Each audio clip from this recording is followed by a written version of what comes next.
Hey everyone, Brendan Snyder here. How are you? Thanks so much for joining me and welcome to a special review for the brand new Neil Young album, Talkin To The Trees. This one here is his 48th studio solo album, including all his different backing bands. But this one here is the first one with the Chrome Hearts, and I will get into all that, break down who that is and what's going on with that in just a bit. This came out on June 13th of 2025, and I'm going to do a full review and unboxing of the album. But before we start, if you're new to my channel and you haven't already hit the subscribe button, please do. Also leave a comment, hit like, all those things do help support my channel. I greatly appreciate it.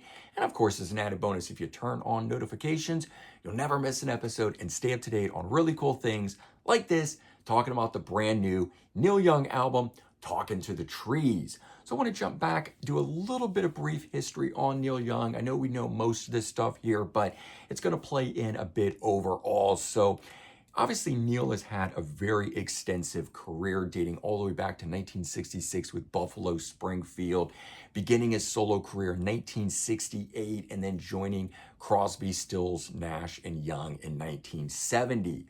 So he's been a professional musician now for 59 years, almost at 60 years, which is absolutely crazy. And he's released a number of high watermark albums: Harvest in 72 featuring Heart of Gold, Rust Never Sleeps in 79 with Hey Hey My, Freedom in 89 with arguably his biggest song, Rockin' in the Free World.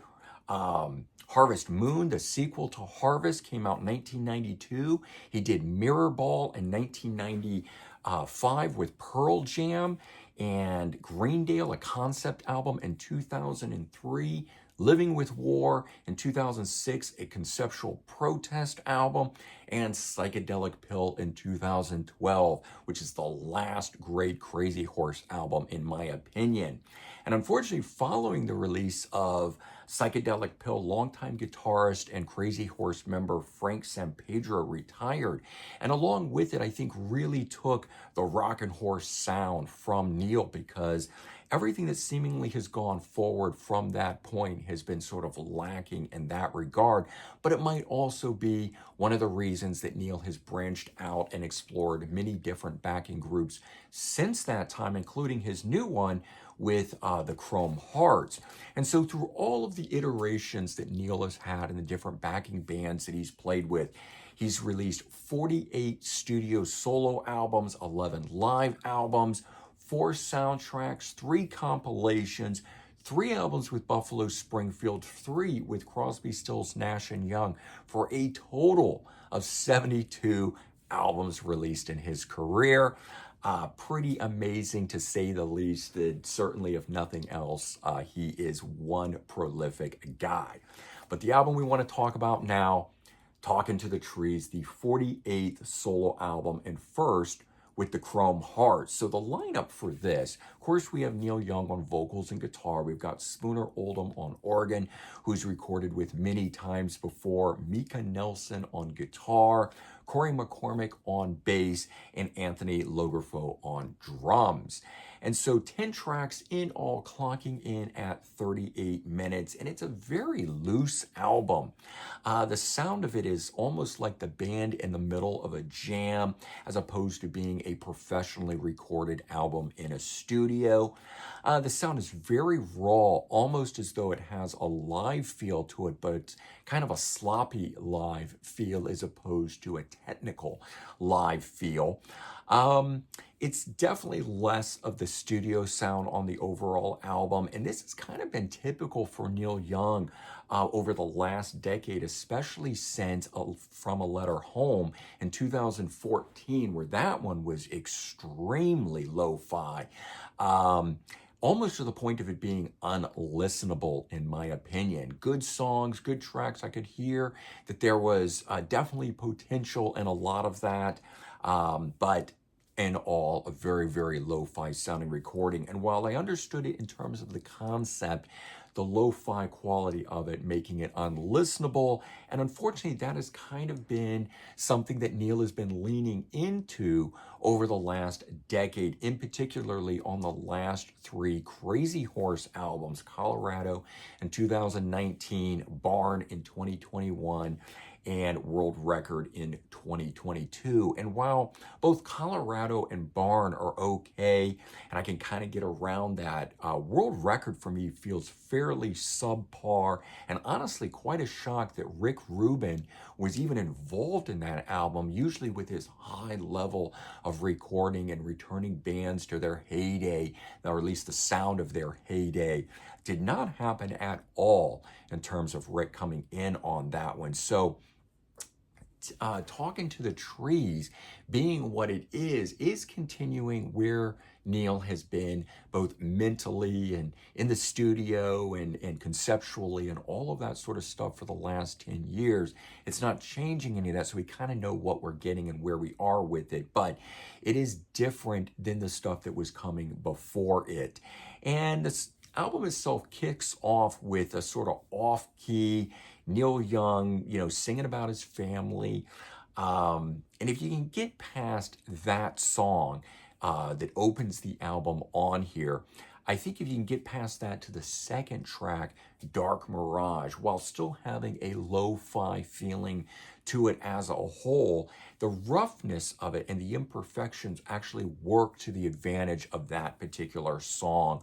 But then the simplistic lyrical content of the overall album, especially that first track and a few of the other ones, the first single that was released, I haven't heard Neil sing this simplistically since Off of a Reactor in 1981. And if you know that album, then you know what I'm referring to on here.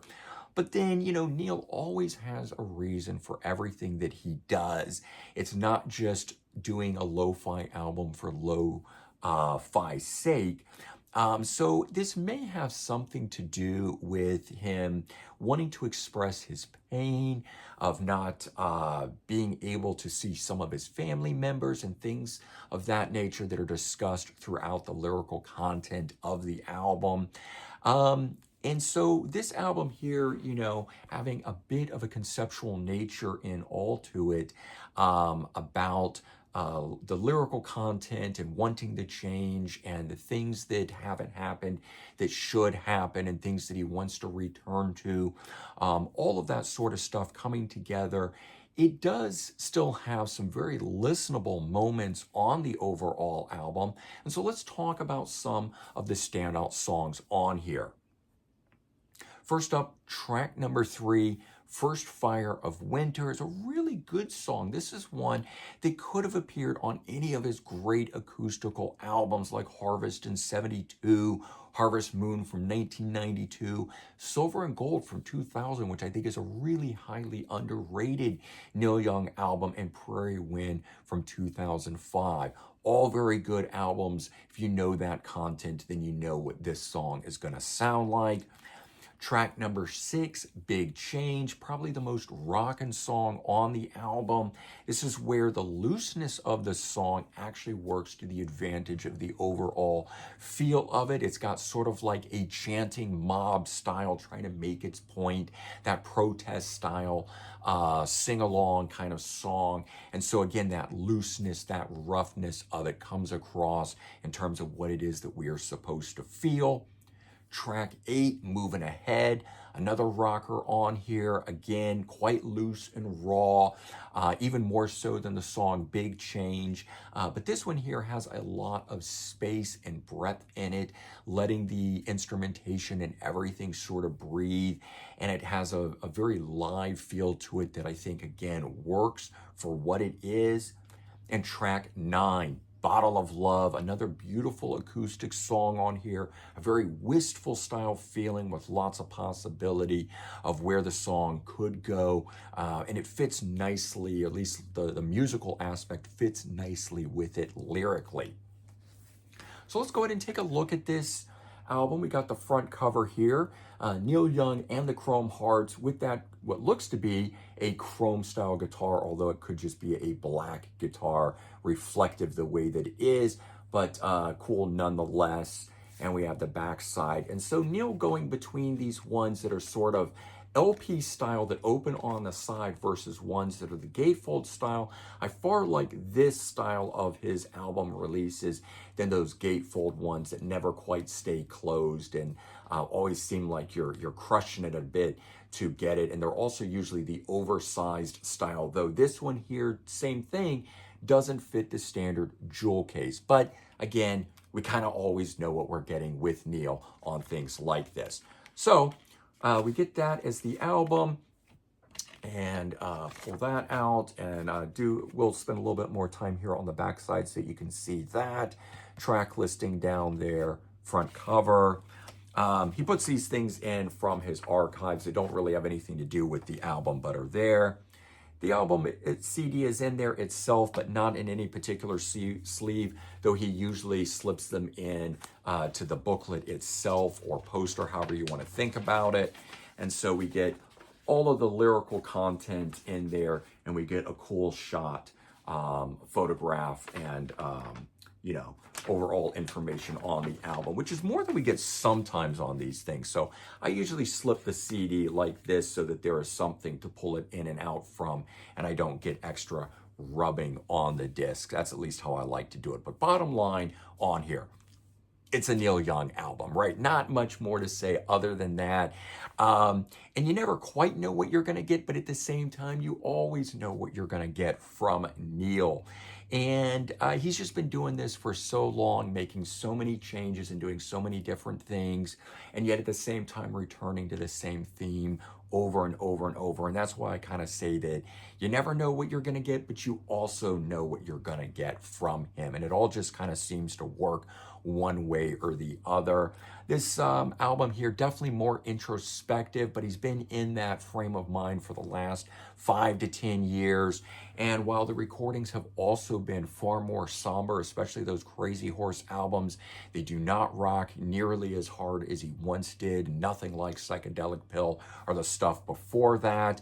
And they've been quite rough and loose in the overall sound and mix of these albums. It's still Neil Young. And at least, I sort of look at these as fly on the wall style experiences where it's capturing a moment in the studio that he is recording something, he's putting it down. Neil has always been more about the feeling than about the pristine fidelity of a recording itself. If it feels right, if it feels good, and it has the energy, then he's going to go for that take over another one. And I think that's exactly what's happening here. We're definitely getting a focus on the feeling of a song more than we are the fidelity. So again, if you know what you're, to expect from Neil, and you can understand that and know that he does this sometimes, then I think you can enjoy the recording. For the casual fans that might pop this on and listen to that first track with the out of tune Neil Young vocals on it and how loose it is, it could be a hard pill to swallow. So definitely check this album out in advance. I, though, as a Neil Young fan, would still recommend it to other Neil Young fans, as I think it is a solid, strong album. You just have to go into it knowing what you're getting. All right, and there you go. That is my Neil Young album review for Talkin To The Trees. If you've picked this up or given it a listen, let me know your thoughts on this album and how you think it holds up to the rest of his overall catalog of, 48 solo albums? Pretty amazing for Neil Young. 72 total albums in his career, and doesn't look like he is slowing down at all. All right, everyone, take care, have a good one, and I'll talk to you real soon. Bye-bye.